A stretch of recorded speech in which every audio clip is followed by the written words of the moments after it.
बहावलपुर से deputy editor Rana कमर अल्ताफ के मुताबिक डायरेक्टर एंटी करप्शन की हिदायत के बावजूद 123 प्राइवेट हाउसिंग स्कीमों की छानबीन का अमल मुकम्मल नहीं हो सका। मामला ठप कर दिया गया। गैर कानूनी गैर मंजूर शुदा हाउसिंग स्कीमों की जानिब से धड़ल्ले से प्लॉटों की खरीदो फरोख्त का काम जारी है। मासूम शहरी लुटने लगे। अवामी और समाजी सियासी हलकों का वजीर आला पंजाब से फौरी कार्रवाई का मुतालबा। तफसीलात के मुताबिक 2 माह कबल डायरेक्टर एंटी करप्शन ने तहरीरी तौर पर commissioner administrative municipal corporation Bahawalpur को मुतला किया था कि प्राइवेट हाउसिंग स्कीमों के मामलात के अंदर बहुत सी बेज़ाब्तियां और करप्शन की गई है, लिहाजा इंतहाई जरूरी है कि बहावलपुर की तमाम प्राइवेट हाउसिंग स्कीमों की मुकम्मल छानबीन करके उनमें बेज़ाब्तियों और करप्शन की निशानदेही की जाए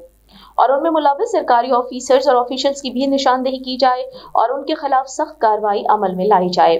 जिस पर कमिश्नर बहावलपुर की जानिब से एडिशनल कमिश्नर की सरबराही में 4 रुकनी कमेटी तश्कील दी गई थी। ताहम 2 माह से जायद का अरसा गुजरने के बावजूद छानबीन का काम मुकम्मल नहीं हो सका और मामले को ठप कर दिया गया। इस सूरत हाल का फायदा उठाते हुए गैर कानूनी गैर मंजूर शुदा हाउसिंग स्कीमों, जिनमें जिला बहावलपुर के इलाकों में और खास तौर पर तहसील हासिलपुर वगैरह शामिल हैं, की जानिब से धड़ल्ले से प्लॉटों की खरीदो फरोख्त का काम किया जा रहा है और मासूम शहरियों को उनकी जमा पूंजी से महरूम किया जा रहा है।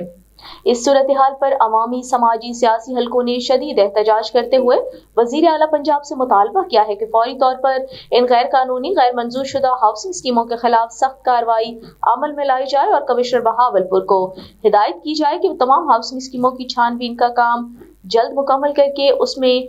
निशानदेही की गई है बेज़ाब्तियों और करप्शन को अवाम के सामने लाएं और ऐसी हाउसिंग स्कीमों को फौरी तौर पर बंद करवाया जाए।